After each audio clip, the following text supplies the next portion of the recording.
question ɗimmo on ko si tawi neɗɗo ɓernde makko nden korni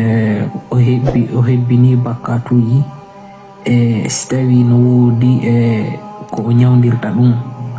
ko laɓɓinirta ɗum ha o yilto ka laawol fewugol watta julude o watta wadde ko moƴƴi o watta jantade inde Allah haray si tawi on humpitike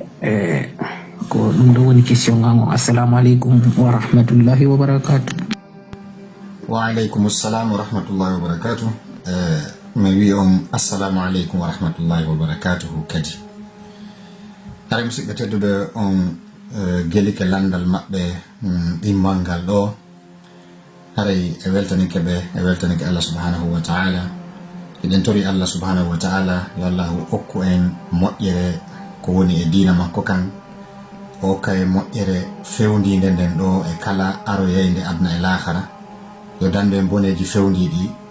adna e lahara. Haray musidɓe julɓe tedduɓe en toriki Allah subhanahu wa ta'ala on hawrindinede, hiɗen essaya jabagol ngal landal ɗo, ngal ɗo landal kadi no mari nafoore molanade, sabuna julɗo on so nawni nde nawnare ɗo hinde ɓuri mawde dendanangal nawnaje ɗen. Wona nawnare corona nde ronki ɓurde, wona sida yo Allah dandu en fuu meɗen, wona cancer, wona kala nawnare nde ɗo no ecci. Ko wiyete kon maygol ɓernde, nawnugol ɓernde, kornugol ɓernde, yo Allah dandu en ɗum, kala jogiiɗo ɗum yo Allah dekkinmo. Nawnare hulɓinide musidɓe julɓe tedduɓe. Haray bi'idnillahi ta'ala eɗen essaya jantagol haray yeru ko Allah subhanahu wa ta'ala on famini en e bindi ko wawata ñawdude ɓernde, kornude ɓernde, yornde, yorirde bakkatuji. Haray taho ko falɗen ɓanginde kon e fe nde nawnare ɓernde nden ɗo no yaha étape ji tati, no yaha coɓɓi tati. Soɓɓudu aranuru ndum ko yo neɗɗo on ƴettu hoore makko o naɓa ka labtani, o naɗa hoore makko ka hôpital. Soɓɓudu ɗimmuru ndum o gera o yiida e médecin ɓe ɓen ɓe walla mo o heɓa lekki fiyo o iwta o e koma ko o woni kon, par ce que haray otin ko e koma, ɓernde makko nden ko e koma woni. Tammum ɗum wa akhiran haray ko honɗum e comprimé, ko honɗum e lekki o ƴettata fi haray yo o laaɓu ɓaawo nde o, yani fi yo o ɓanndu makko ndun artu, fi yo o ndikku dole ɗen arta ɓaawo nde o iwde ka koma. Nanda son faami sans kon faala yewde kon. Tayib, joni haray soɓɓunu aranru ndum komi faali ko yooti naɓo hoore makko ka labtani par ce que o woni e koma.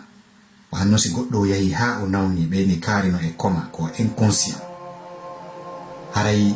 hulɓinanike mo. Si ɓernde neɗɗo woni e koma haray mo haani nde kisan ambulance rondade nde naɓa ka hôpital. Haray noon kon toni hôpital ko famɗen kon ɗo ko hôpital tuubo wiye, hôpital ninsugol, hôpital deesidugol si Allah jaɓi o bakkatu momi sakkiti wadde ɗo e momi atti wadde, mi torkema Allah yafonam. Oti naɓa hoore makko ɗon, sabuna noon yorugol ma kornugol ɓernde no hulɓini. Haray ko junubaji ɗin korninta ɓernde, ko ɗum nawninta ɓernde ha nde maya. Joni noon so yoti ñawdali nde kande wonɗon koma ko maygol, yo Allah dandu ɓernde nde mayde, sine mayi haray ɗon kadi lammi udiyal amro. Joni noon ko wiyete kon no kornugol ɓernde ko fa dhambu ala dhambi ma al isra'i wa su'il adabi, ko kimilugol bakkatu e hoore bakkatu, yani waɗa o iwa e oɗo yaha e oɗa, iwa e oɗa yaha e oɗa,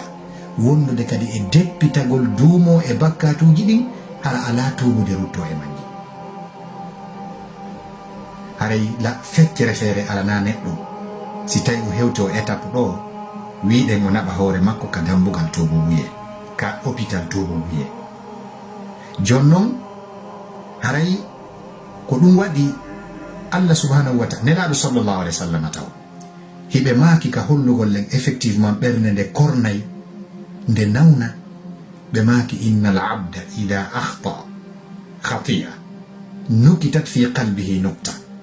بماك سجيا ودي فالجر ودي بكاتو تقبت كان برند ماكو تقبه نكو تقبه بالير فإذا هو نزع واستغفر وتاب سقل قلبه ستايوني وإنسنانك الله وبورك إبكاتو موني أنجي مو ودي وإنسنانك الله وتوبي ورتك سقل قلبه برند ماكو دين هنتينته toɓɓere sintinane nden ɗon nde heefe nde martine ko toɓɓere niwre toɓɓere ɓalere toɓɓete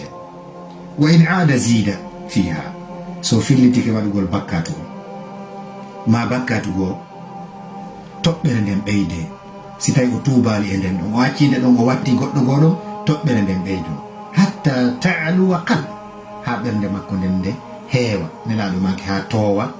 ɓe maki wa huwa ranu alladi dakarahu llahu taala ko ngin kori ɗon tigi woni ko Allah subhanahu wa ta'ala on janti kawwi ɗon a'udhu billahi minash shaitani rajim kalla bal rana ala qulubihim ma kanu yaksibun hey ko haqiqa accu tigi on korni ɓerɗe maɓɓe ɗen korni sabu non ko ɓe laati ko hiɓe faggito e bakkatuji haray ɗum ɗo holli ko wiɗen ko yo ƴettu hoore makko kisan o nodda ambulance o naɓa ɓernde makko nden ka hôpital tuubuguye ka suudu tuubuguye so fuɗɗori ɗum ɗon tuubugol taw bakkatuji makko ɗin ko aran ɗum e intervention on no ɓawnde o wonde e coma andi o naɓi hoore makko ton joni noon haray tuubugol makko ngol ɗon e ɗin bakkatuji ɗon ma on bakkatu ɗon haray o hewtoyi ka nder hôpital médecin ɓe ɓen addi dankoy koy ɓe ittimo ka ambulance ɓe wallinimo ka dankoy ɓe naɓudemo ka urgence ɓe baransa noon piiji ko duwa kon waɗede makko haray sen addi ka hollugol nelaɗo sallah sallam ɓe maki hadithe maɓɓe go fi kala haray karamakoɓe go no ngermi hadithe on kaɓe maki inna hadihi lquluba tasda kama yasda'u lhadid ɓe ɓerɗe ɓe korniray wano jandi kornirta nokkugo ida asabahu lma e riwaya go si tawi ndiyam meni jandi ndi no ndi kornirta noon ko non ɓerɗe ɗen kornirta sahabaɓe landi ya rasulallah fama jaɗaɗuha ko honɗum woni ko hentinta laɓɓina itta kori on heefa kori kin itta nelaɗo maki honɗum tilawatul qur'an ko jangugol alqur'an donc en andi ɓerɗe ɗen ɗe kornay donc haray ɓernde nden haray nde yani e coma joni noon ko yo yawkat hôpital tuubo wuye joni noon so naati ka hôpital haray himo duwa ƴettude piqure ji ɗiɗi mantoɗen ɗi himo duwa ɗi ƴettude andi joni ko e coma o woni fiyo o wawa sortade e nder coma o andi tuubuguye makko on naɓimo ka hôpital joni noon ɗi piqure ji ɗo ɗiɗi ko ɗi ɗo sortatamo ka coma nawnare coma nde yani ka o ɗumanni ɗon ko janguɓe médecine ɓe ɓen yani médecine on ko ɓe wi'ata kon wano joni réanimation médicale maɗum iɗon andi ɓe no toon piiji ɗiɗi ɗi ɓe waɗata otin so tawi o woni e coma haray ko ɓenta ko maintien de la circulation joni noon wano perfusion de médicaments vasoactifs donc ɗon andi ɓe mari ɗum on domaine ɗo nden toɓɓere hiɓe mari kadi ko ɓenta maintien de la ventilation avec ko wiyete kon oxygénothérapie donc joni noon ɗiɗo ɗiɗi ko ɗi ɓe attoto wadde réanimation médicale on ɓe hikkina ɗo maintien de la circulation on e maintien de la ventilation on donc ɗiɗo wawata permettude neɗɗo wonɗon e coma bi idnillahi wa bi qudratihi haray o wawude sauvede bi idnillahi si Allah hoddiri donc hay si piiji go détail ji go no nder ton ɗiɓe waɗata e makko ko yowodiri e ɗum ɗon haray wano joni affaire ko yowodiri e urinaire on e ko nantata e ɗin piiji ɗum ɗon fou haray ko détail hoy noon joni noon comprimé je ma ɗum wi en piqure ji ɗiɗi ɗi o ƴettata ɗin fiyo o sorto e coma on yani fiyo ɓernde makko nden sorto e coma on par ce que nde woni e coma ko heddi si nde accama ɗon nde mayay par ce que une fois ɓernde nden nde korni ko hikkoto ɗon ko maygol haray si nde korni nde nawni sinde nawni nde accama ɗon ɓaykinde e koma ko mayde woni hikkade tayib haray piqûre arano on ko wattata ɗon ɓawonde o tuubude o rutto ka hôpital tuubu buye o hewti ka hôpital tuubu buye o tuubi o ruttike haray ko al ikhlasu hande kadi ko laɓɓinalngol Allah anni yo kala ko watta kon hande kadi ko fi Allah waɗata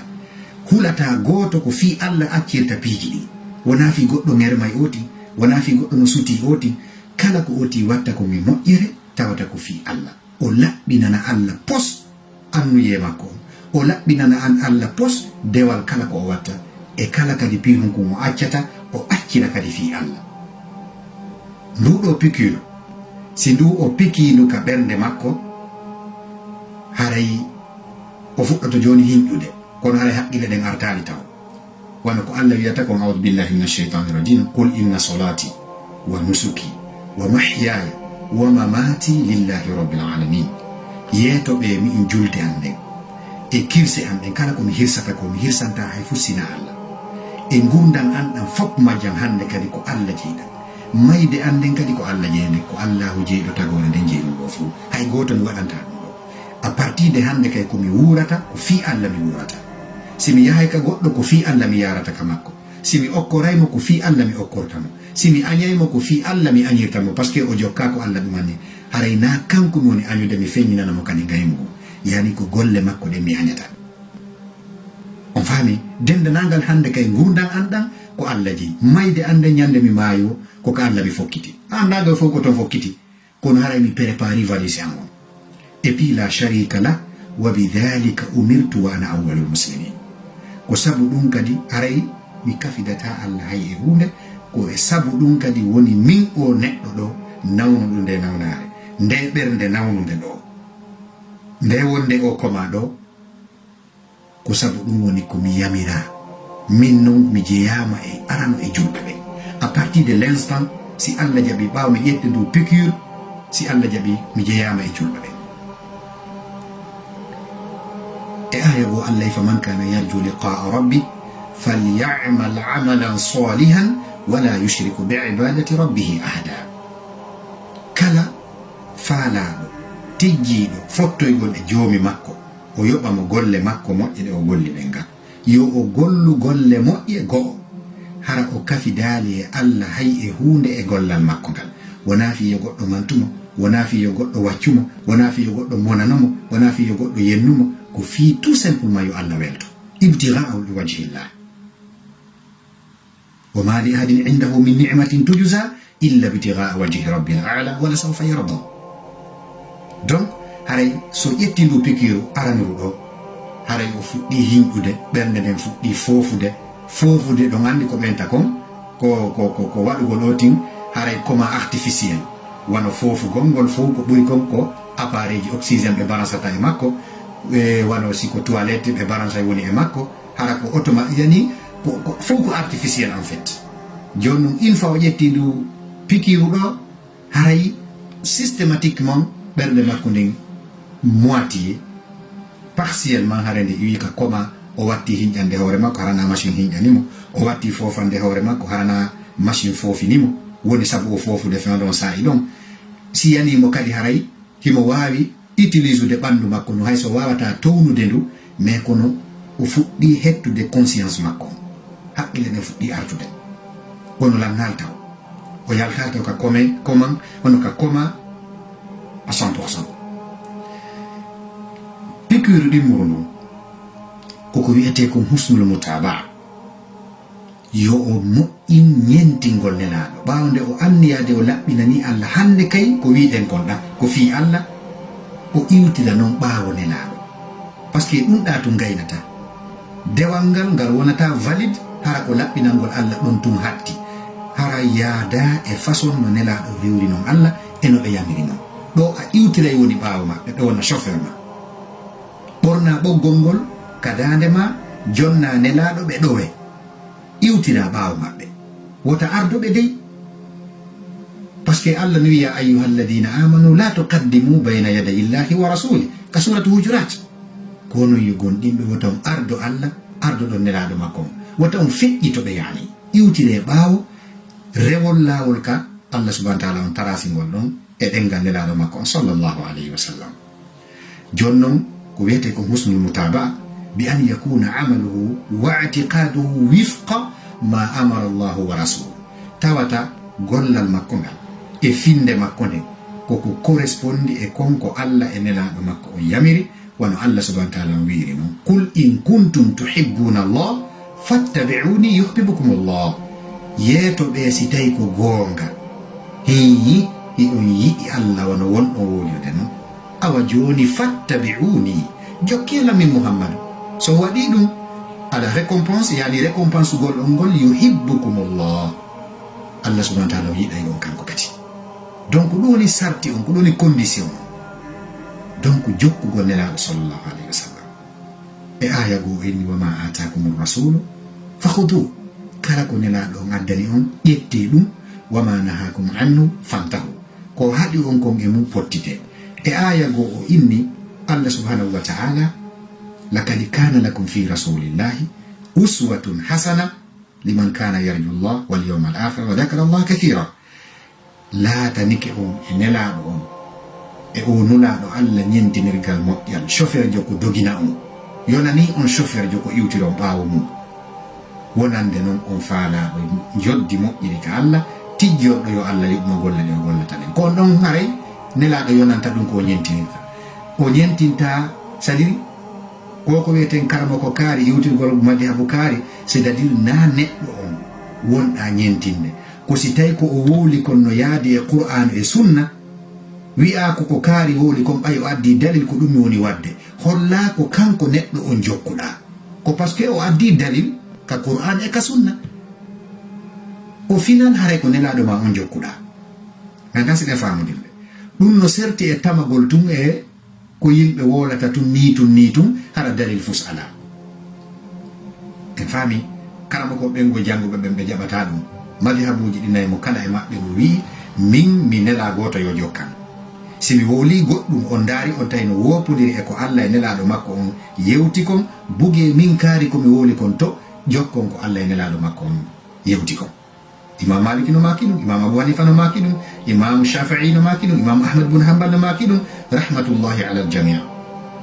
nelaɗo sallllahu alayhi wa sallam ɓe maki ka gaynitugol men ɗe ɗi piqurji ɗiɗi ɗi wotin ƴettata fiyo yaltuko ka koma, fiyo ɓernde makko nden iwka koma. nelaɗo maaki hadithe maɓɓe la yuminu ahdukum hatta yakuna hawahu taba'an lima ji'tu bi. nelaɗo maaki sallllahu alayhi wa sallam hay goto e mon gomɗinta gomɗinal ngal timma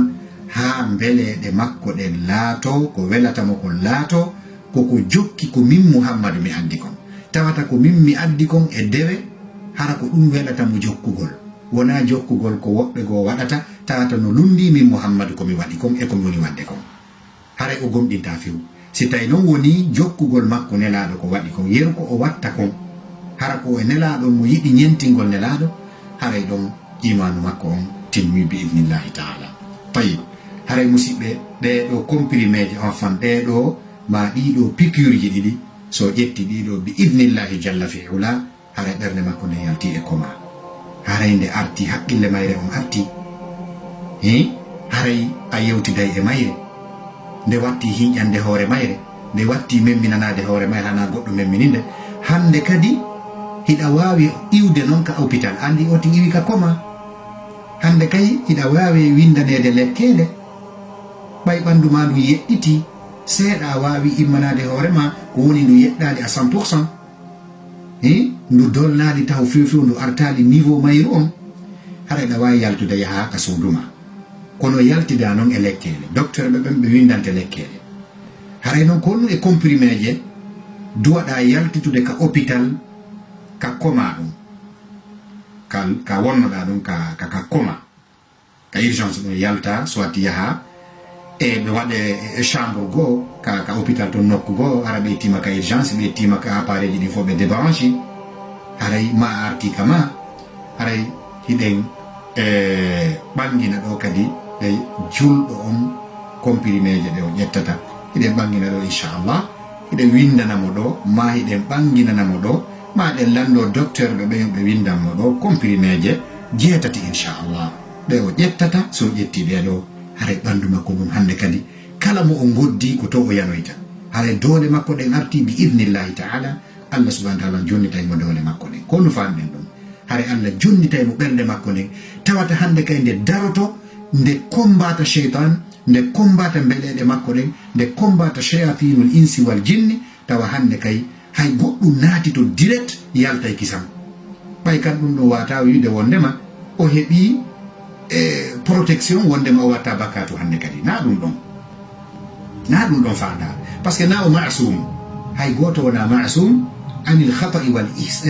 wal nisyan si wona annabaɓe e nulaɓe amma bani adam ko o mari dewal o ko wakkili wo ko tinni wo ko iman makko toyi o fanke o waɗa bakkatu ɗum ɗon ko nelaɗo maki kullu bun adama khata ɓe maki hadithe maɓɓe si tawno ono o wattano bakkatuji tuubo ruttoɗon e Allah o yaafo Allah adda ene woɓɓe ko waɗa ɓe bakkatuji ɓe tuuba ɓe rutto ɗum ɗon holli bani adama o waɗa bakkatu wonde har hay o andi yaatu wonde har hay o anda o waɗi bakkatu tayyib jonnon ɗen comprimé je jeetati comprimé haranere nden koko wi'ete kon ɗaɓɓugol giggol Allah kamalu mahabbatillahi ndeɗa ɗaɓɓa amitié yimɓe kaariɓe e ɓe la première des choses comprimére nde artotoɗa ƴettude nden ɓawde a yaltude ka hôpital ɓawde a yaltude ka coma ko ɗaɓɓugol kombatugol fi heɓugol giggol Allah amitié Allah subhanahu wa taala bi an yakuna hubbuhu lillahi wa fillahi tawata giggol ko ɓernde nden yiɗata kon hande kay ma joni fewtine yewtere nden an neɗɗo jooma ɓernde nden tawata neɗɗo on jooma ɓernde nawnunon nden wonnode nden e koma ko yiɗata ko fi Allah ko sabu Allah e fi Allah wa an yakuna bughduhu wa mu'adatuhu lillahi aydan nde tawata kay ko añata kon e ko seytinta kon fof ko fi Allah ko si Allah lundama Allah yeddama diina makko kam sabotama aybinama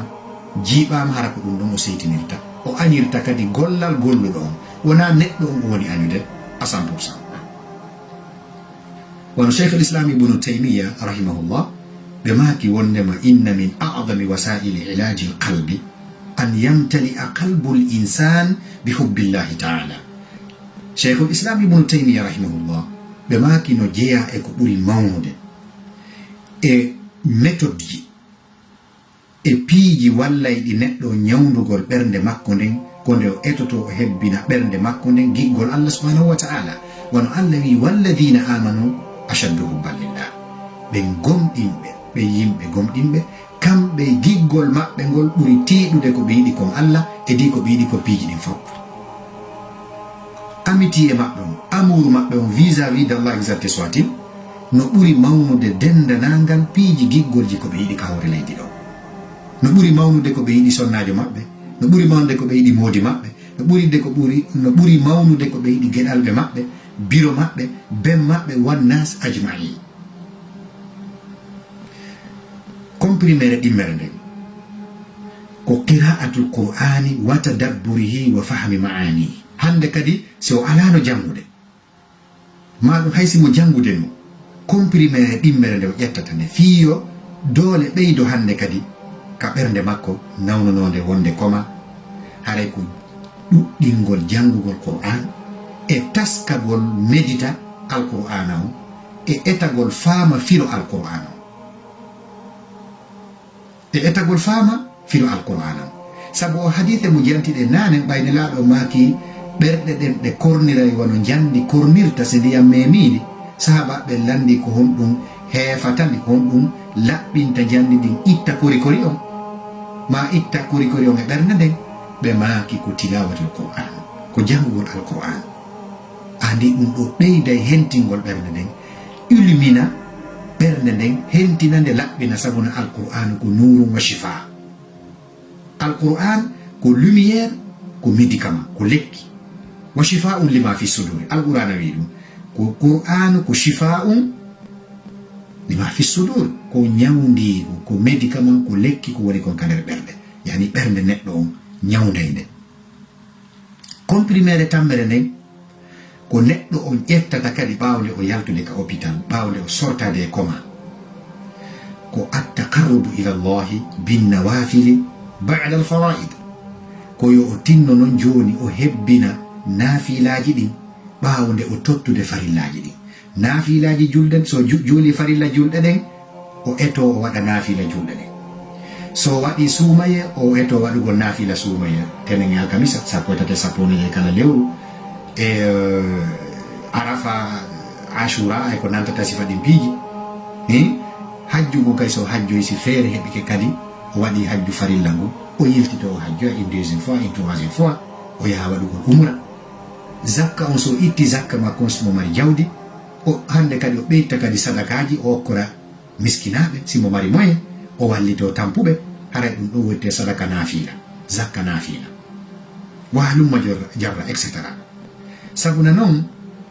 Allah subhanahu wa ta'ala o yewti hadith al-qudusi ɓe gandi hadith on ɓe maaki Allah subhanahu wa ta'ala wi hadith al-qudusi wa ma taqarraba ilayya ɓawo nde o innude ɗon andi c'est-à-dire ala ko jiyaɗo waɗata ko ɓuri yiɗede ka an ha hewti komi fallimo kon ha on tuma Allah subhanahu wa ta'ala ƴetten ko maporɗen kon o wi ma taqarraba ilayya abdi bi shay'in ahabba ilayya mimma aftaratuhu alayhi ɓe gandi voilà donc o wi kanko Allah subhanahu wa ta'ala jiyaɗo an serata ma ɗum jiyaɗo an ɓattortalan ko ɓuranimmi ko ɓurata weldelam e hunde nde ɓattortede landen fo min Allah ha hewti ko so daranike farillaji ɗimi farlimo ɗin. Andi ɗum ɗo ko gerugol concrétisa giggol ko wolɗen kon nane ɗum no jeeya e combatugol fi hebbingol ɓernde mum nden giggol Allah ɗum kaka comprimére aranere daranagol farillaji ɗin. Donc haray ko faɗɗe yiwde kon ɗo noon e nde comprimére tammere ɗo ka ɓattorgol Allah naafilaji ɗin toujours ko hadithul qudusi o Allah wi'i wa ma yazalu abdi yataqarrabu ilayya bin nawafili hatta uhibba jiyaɗo an on serata no ɓattorala naafilaji ha min Allah mi yiɗamo simi yiɗimo mi wonay noppi makko ɗi o nanirta tata o nanirta goɗɗum o jentorta noppi makko ɗin ko welatalam min Allah mi wonay noppi makko ɗi o jentorta ko ɗum o ɗum firi ko Qur'an o jentoto ko waajuji o jentoto ko yewtereji moƴƴi o jentoto o jaɓata jentade ka yimɓe sabotete ka yimɓe ño'ete ka yimɓe aybinte o jentota ko musique o jentota ko sifa ɗin piini mi wonay kadi gite makko ɗe o yirata kanko wona yi'ugol ka yimɓe sonjoto yi'ugol ka yimɓe wirtoto cokitugol yurno yimɓe wona ɗum wona piiji harmoni kanko ko o darata konko ko Allah yiɗi yarli Allah wi mi wonanamo jungo makko ngo o fontirta kala ka o dépense kala ka o finance haray ko fi Allah o finansata koko laaɓi wama anfaqtu min shay'in fa huwa yukhlifu Allah wi mi wonanamo koyngal makko ngol o yarata kala ka o yarata kadi wona ka Allah harmini wona ka mettatala min Allah ɓay mi woni giɗo makko o woni giɗo am ka o yahata ɗum fof ka o tippata teppere makko ndin fof o yaha ko ka welatala min Allah Allah wi wa in sa'alani la utiyanna si ol torikelam mi okkaymo wala in ista'adani la u'idanna si o dandinorila o molorila o torikela yomi dandumo yomi protège mo wallahi lamul qasami la u'idanna wallahi mi protégé mo wallahi mi sauvaymo wallahi mi dandaymo sen comprimére nayaɓere nden nde docteur ɓe ɓen windanta o nawnuɗo nde nawnare ɗo ma comprimére nde ɓe windani mo nayaɓere nden ko duumagol e jantagol inde Allah dawamu dhikrillahi ala kulli hal duumagol jantagol inde Allah a tumoma ɗum ɗo waɗugol ɗum ɗo hentinay ɓernde nden wa yudhibu ma rana alayha min athamin wa maasi heefay hentina laɓɓina poy ko kornuno kon e dow ɓernde nden immorde e bakkatuji e péchéji e pankareji e boneji e puis wa yazidu min qurbil insani li rabbi jantagol inde Allah ngol ɓeyday neɗɗo on ɓattagol joomi makko ɗum ɗo noon tentini la siyama ida kana mustashiran li dhicre surtout si tawi himo woni conscient himo santude himo woni ka o woni jantade ɗum inde Allah hara connexion on no yaadi e ko woni wolde ko hara wala wolde subu no subu hinade bernde makko den ala e mum ko woni wolde ko noppi makko din no jenti haqqille makko den no connecti e ko woni jantagol inde Allah kalimaji di woni wolde dum himo nande hito majji himo nande firo majji on himo taskade grandeur Allah exalté soit-il donc haray dum do tawata ko wondudo e jantagol inde Allah on fi kulli ahwalihi wa harakatihi wa hayati dendanangal activité ji makko e alhaliji makko e buujalle makko kala ka o woni ka golle makko hara mo sonto jantagol inde Allah ka lawol ka voiture ka suudu haray na be sa jogi to jikiri won ida way jantade inde Allah naturellement comme ça subhanallah walhamdulillah wala ilaha illallah wallahu akbar har na répéter dum ka golle ma da sowdito hida yaade antum hida jodi antum ina obligatoire ya jodo na obligatoire ya walo na obligatoire ya daro ko alladina yadhkuruna Allah qiyaman wa qu'udan wa ala junubihim wa yatafakkaruna fi khalqis samawati wal ardi ka bembe no janto inde Allah fotibe jodi fotibe dari fotibe wali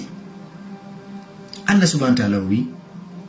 ka mawnugol jantagol inde Allah ko tata labbina e bernde de'ina e bernde okkay tranquillité ka der bernde neddo Allah wi alladina amanu wa tatma'innu qulubuhum bi dhikrillah ala bi dhikrillah tatma'innul qulub be yimbe be andanda hoore ma no gomdini Allah andu ko de'inta berde mabbe de sida faala yo berde mabbe de won tranquille wona million jokatabe wona otoje sodantabe wona cuudi darnantabe wona Europe nabatabe wona America nabatabe wona dum e dum ko dum de'inta berde mabbe de ya rabbi Allah wa tatma'innu qulubuhum bi dhikrillah ko de'inta berde mabbe de jonna de tranquillité jonna berde mabbe de joie et fierté be dano tranquillement haray be mosa be welti wujuhum yatala'la taw berde mabbe de no jalga no biriya al iman billahi jalla fi ula haray ko jantagol inde Allah gol kambe fanni be jantaki inde Allah haray be seytini haray be weltaki haray hunde ma sali taw haray journée mabbe on timmani haray journée mabbe on regulari de nyande ko be hebi mbodi ko be hebi pilenji aduna o Allah wi ala bi dhikrillah ka hollugol wonde ma façon be do no wairi non ne tawno ko jantagol inde Allah gol de'intabe berde den Allah tigi affirme dum don o confirme dum don o apprécie dum don kadi o addi lamu istifham ala hey yomi yetoma lamu tambi ala hey ko yomi yetoma bi dhikrillahi ko sabu jantagol inde Allah tatma'innul qulub ko dum de'inta berde den ko dum tabintinta berde den ko dum hentinta ko dum weltinta ko dum mawninta den khamisam kompiri mere jowa bere nde o nawno duwa ƴettude fiyo bawde o yaltude ka koma fiyo bernde makko nden sellukin ko wiyete kon almuraqaba surveillugol Allah subhanahu wa ta'ala wattangol hillay Allah goddo ala surveillude Allah fi goddum no arandemo ma goddum go c'est-à-dire ko kala ka wonda ko ya asantu hida wonde Allah subhanahu wa ta'ala bi ilmihi himo sutima ya muttali'un alayka himo jellitima himo andi fima mo sutima don Allah wiino inna Allah ma'al ladina taqaw wal ladina hum muhsinun haray don hida mari particularité ka présent yani ka wondugol e Allah subhanahu wa ta'ala parce que Allah no wondi e fu c'est-à-dire gandal makko gal no wondi e fu bondo o moƴƴo mais an haray da mari kadi wondigal go ngal wonduda e Allah harana sifa wondigal général hako wondigal particulier wal kala idum inna Allah tabitinu Allah ma alladina o wonday e ben ma himo wondi e ben ittaqaw hulbe hulobe mo be mo wondi e mabbe walladina hum muhsinun e be yimbe wonbe mo inde golleji mabbe nelaɗo sallallahu alaihi wasallam de maki e hadith mabbe ka hollugol al muraqaba an ta'budu Allah aw an ta'budu Allah ka annaka tarahu fa in lam takun tarahu fa innahu yaraka e ngandi hadith ko non lamnitori kone rewirta Allah wasi tay da sutimu si tay woni ala taaki am da sutimu a hewtali degere santugol wonde ma hakke ko tay ko hida teppindi Allah hida sutimo beni andi da suti wando yon si karam onno si patron ma employé ma e entreprise makko andi si tawi mo jooɗi takko ma ɗum himo yeeso ma ɗon plus souvent a gollay moƴƴa a fijata a watta sama kala andi ɓayda sutimo ka wa'ata wasa sutakimo joni noon Allah subahana taala kay koyo yahu ha tawa degré hakke ko hulɗamo kon ko renuɗa kon ko hulɗa wota o nange wota on haɓu hara no wayi wasi mo jooɗi yeeso maɗa sutorimo bi aynayi ka gite maɗen hara ɗen andi a yiyatamo ko tellement ko tawi kon a hewti on degré ɗo mais sa hewtari on degré ɗo lo minimum haray fa in lam takun tarahu awa andu bete fa innahu yaraka haray heɓugal gandal ɗon heɓu on yakkinu ɗon wondema Allah kan no sutima muttali'un alayka imo ƴelliti e dow ma tayib e comprimére jeega ɓerenden nde o neɗɗo nawnuɗo nde nawnare ka ɓernde makko ha nde yehi ka koma o yalti ka koma o ƴetti compriméje jeego ɓernde nde fewɗo nde yeɗɗi moƴƴa hinde fuɗɗide pippittude moƴƴa comprimére jeega ɓerenden ko almuhasaba ko hasbugol hoore mum jugugol hoore mum sela yurnagol yimɓe sela jugugol ɓeeto sela wigol ɓeeto waɗi ɗum to ɓeeto no waɗi ɗum o no boni ɓeeto no boni ta yimɓe ɓeeno ndaaru hoore ma juge hoore ma ndaaru ko wonɗa wadde kon an ndaari ko wonɗa an ko a honɗum ko a parfait an ko a nabi ko a annabajo kon no faali ɗen ɗon ko toɗɗagol wi'a oɗo waɗi hunde kari identifiya ɗo na min baabi ko wiyete kon al indar harana ka hella waajagol wona joni andi ko ɗum waɗi l'islam on qaida on haray ka affaire pédagogique ka noddugol uslubu da'wa on ko ɗum waɗi l'islam jaɓata ko heewi kon identifiegol wiya kaarijo waɗi ɗum ɗo o bone ɗo ko ya hucci yewtere nden sa haɓe kadi yimɓe ɓen ko ya innu wonɓe wadde ɓen hunde kaari aynata kaari waɗi hunde kaari sa wolay fi yeeyugol beere wona enno kaariɓe yani ibrahima nokkel kaari o yeeyi beere sa wolay fi wujjoɓe wona ya innu mouhammadou ma saidou o wujjuɗo hoɗɗo nokkel kaari o wujji guyka moƴƴa non ayne to ni guyka moƴƴa adda ayeji mum ɗen hadiseji mum ɗin en faami joni noon neɗɗo on ko yo hasbu hoore makko yo hoore makko maapimo yo examine hoore makko wono Allah wiiri ya ayyuha alladina amanu ko onon yo gomɗinɓe ittaqullaha hule Allah wal tandur nafsum ma qaddamat li ghadi hule Allah koni yo wonki ndaaru koki woni ardinande hoore makki kon fi jango yoki ndaaru valise makki on ko on ɗum ki waɗi nder ton yoki yurno ñande o ñande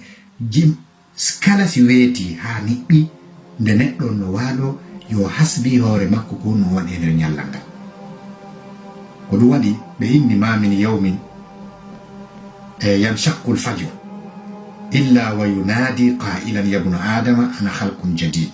wa ala amalika shahid fagtanim minni fa inni la audu ila yawmi alqiyama ɓeyni ala e ñallal ngal fajiri feerata e hoore jiyaɗon taw o wuuri sina ngal nodde jiyaɗon ngal inna ko ayo jiyaɗo attention andu min ngal ñallal komin tagu hesu e maɗa nagoy fi ko lendi repetay lendije ɗen ɗe repetay kono kala lendire feƴƴude andu nde lendire ɗon artata e ma ila yawmi alqiyama lendire goo noon aray ko ɗon noon ronkuɗe no gasa famude ɓay ɗum ñalaɗe ɗen ko ɗe tokora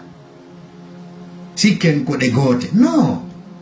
kala seconde feƴƴuɗo a hettata on ɗon abadan fi kala seconde gono arde yeeso ɗon en faami donc aray wondema min komi tagu kesu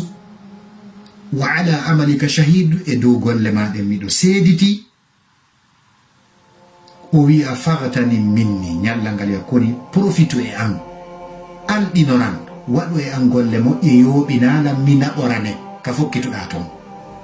fellitu inni la audu ila yawmi alqiyama awa andu ɗo mi yiltata ko abadan sa yooɓinalal golle moƴƴe tawi koko boni tu yooɓinɗanam andu do mi artota fi ya ittu bone o andu mi artota fi ƴettangol ma bone o hay si lendire goo aro yey ko ɗimmore an goo wona min tigi e faami ɗum ɗo ko no firi Allah yi wattaqullaha inna Allah khabiru bima ta'malu koni hule Allah no sumpiti ko onon wadde ko onon kadi hande naato ton e wiwgol Ibrahima waɗi ɗum ɗo a nanani ko Ibrahima waɗi kon annani kaarijo ko waɗi kon haraɗa dariɗa wowla ɗum Allah wi hule Allah no andi onon kay ko on ɗon wadde kon ko ɗum waɗi hare o aya ɗo ko firti ko hasibu anfusakum qabla an tuhasabu. Hasbe wonkiji mon ɗin ko adi on hasbede, ko adi on darayade yeeso Allah. Wanduru ma daddakhartum li anfusikum min al a'mali salihah li yawmi ma'adikum wa aradikum ala rabbikum. Ndaare ko wonɗon marande kon, ko wonɗon marande kon wonkiji mon ɗin immorde golleji moƴƴi ma golleji bonɗi, fi ñande ruttiɗon ka joomi mon, ñande weeɓita ɗon e dow joomum. wa'lamu annahu alimun bi jami amalikum wa ahwalikum la takhfa alayhi minkum khafiya. Andon felliton Allah no suti dendanagal golleji mon ɗi e dendanagal alhaaliji mon ɗi. Suuɗantako Allah e moɗon hay fus, suuɗotako e mon kala suuɗo goɗɗum o wata suuɗde Allah subhanahu wa ta'ala. ko ɗum waɗi Seydina Umar radiyallahu anhu ɓe windanno yoga e gollowo maɓɓe, ɓe windanimo lettere, ɓe makanimo ka lettere mo ɓe windanimo ɗon hasibu nafsaka fi rakhai qabla hisabi shidda. ɓe maki ɗon ka lettere ɗon gollowo maɓɓe on ɓe windanimo, ndaare lamɗo moƴƴo, ndaare lamɗo nunɗuɗo Umar ibn al-Khattab. wonde mayi on gollowo maɓɓe, employéjo maɓɓe, wonde ma on ɗo yo o hasbu hoore makko taw ka o hetti ɗon ka ɓuttanimo ɗon ko adi sattende nden aroyde. ɓe maaka fa inna min hisabi nafs fa inna man hasaba nafsahu afwan fi rakhai qabla hisabi shidda aada amruhu ila rida wal ghibta. kala hasbuɗo wonkimo fewno ka o wonɗon disponible, fewno ka o hettiɗo, fewno ka wonɗon tranquille, o jooɗo, o miijito, o waajito, o ndaara wonkikin ko waɗi kon. siko ko hani tuubede o tuuba, o rutto e Allah, o yagga, o ninsa. si tawi hawri koko moƴƴi o waɗi, o hamdino, o yetta Allah, o toro Allah yo Allah ɓeydanmo, o immo, o daro, o ɓeyda kadi. ɓe maaki kala waɗɗo ɗum ɗo ko adi hasbore sattude nden arde, fiyake makko on yiltoto faade e welaye e joie, yani résultat makko on koye fierté wonoyta e welo kañum e tigidigon e moƴƴere molanane. comprimére jeetataɓe e ono jeɗɗaɓere nden nde o julɗo nawnuɗo nde nawnare duwa ƴettude ko ɗuɗɗingol duwa, ko wiyete kon kasratu du'a. haray o ɗo ko yo tinno ɗo e toragol Allah subhanahu wa ta'ala, khasatan fi thuluthil akhiri min al-layli. tentini ka sakkitoro jemma sakkitoro on. si tawi woni o fecca jemma on e nder pecce tati, o ƴetta feccere sakkitinde nden hikkodirde nden e subaka on. no gasa goɗɗo lanɗo ko non woti feccirta ɗum, oti ndara woni leydi ka wuri ɗo ko combien des heures woni ila niɓɓi ɗo e subaka on ɗumannade, o divisa l'heure ji ɗin yani laabi tati, o ƴetta feccere sakkitorde nden. haray ɗen andi fa inna sihami layli la tohti'u, haray ɗen andi dagaje jemma ɗen ɗe wopata, ko ndu woni ɗum ko du'aji jemma ɗin ɗi wopata. hono Allah subhanahu wa ta'ala on tentini ka sakkitorum ɗen andi ne laaɗo no maaki Allah jippoto haka kammo aduna, hara ko jippande hawrodirde e mangu makko ngun, o inna ko hombo est ce que insinotoɗo no e moɗon, est ce que torotoɗo yaafuyeno e moɗon mi yaafomo, est ce que torotoɗo goɗɗum no e moɗon mi okkamo. ko noon Allah waɗirta noon ha subaka on feera, ha fajiri ndi feera, o toro Allah yaafuye e insino yo Allah surrumo.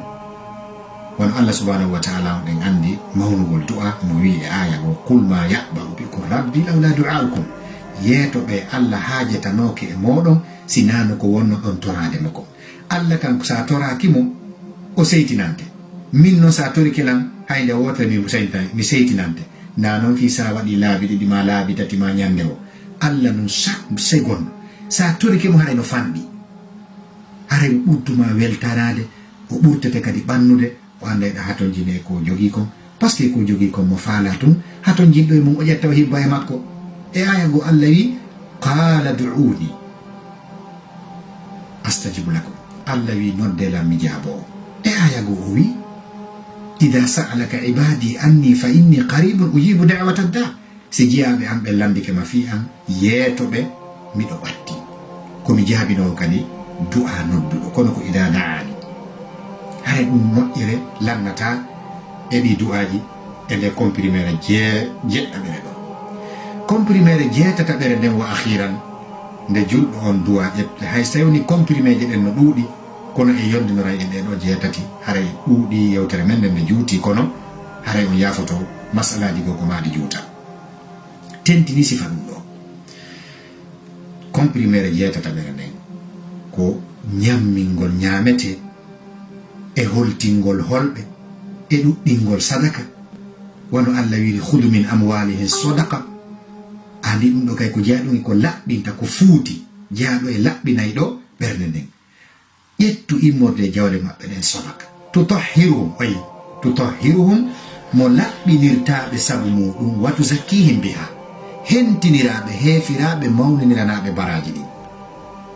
o yi donc e jaka hare ñammingol ñamete ittugol sadaka holtingol ɗum ɗo kay no jeeya e ko hentinta ɓernde nden loota ɓernde nden ko comprimére kadi moƴƴere andi nde ɗo haray hande kadi no wayi joni suudu sa fitti ndu ha gasi a fitti fuu a aspiri a ƴetti aspirateur on a aspiri fuu moquette ji ɗin e tout joni noon ko ɗum heddi ko ƴettugol ndiyam waɗa produit lessive produit lootirɗo on waɗa ka nder ndiyam ƴetta torchon hunkum e raclette on ma kala ko wonɗa lootirde loota hande kay ka na ɗum no sakkitorta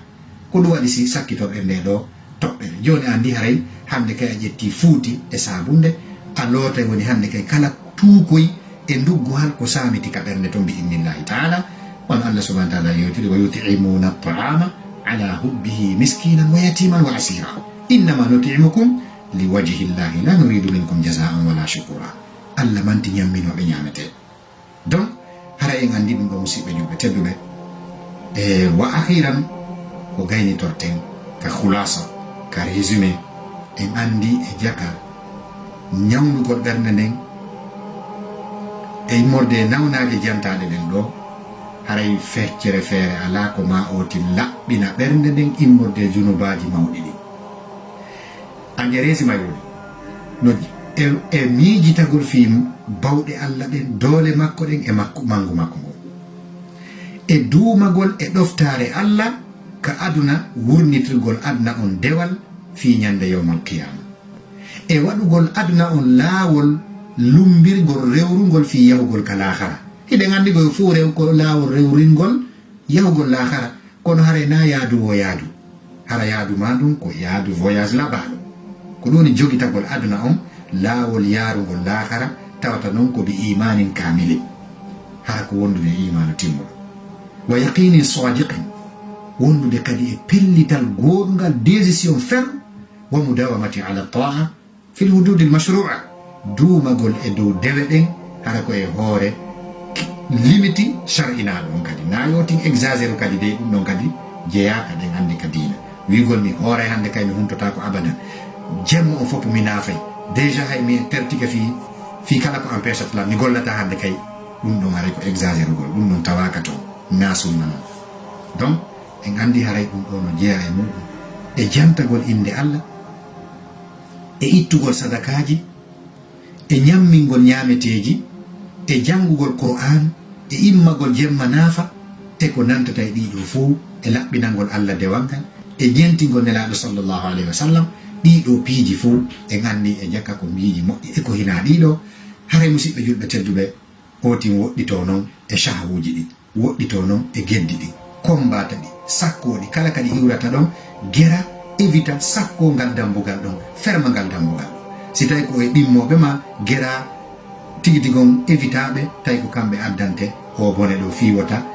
nawnare nden iirito ka ɓernde ma andi ɗum no jeeya e ko tabintinta otin cellal makko ngal ɓaawa ƴettude ɗe compriméje ɗo si tawi nokkure nden so wonti ɗon himo riskita ɓernde makko nde nawnu himo wawi hay eggude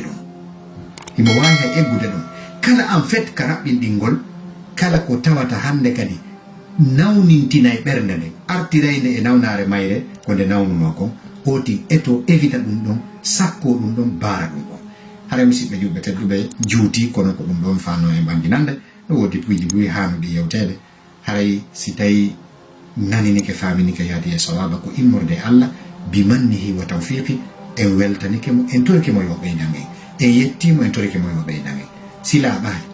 ma parji woni e mum ande ko immorde am diina Allah kan famjere ala e mum diina Allah kan ko yonki ala ton no laaɓi poyi wallahu taala alam wassalamu aleykum wa rahmatullahi wa barakatuhu wa sallallahu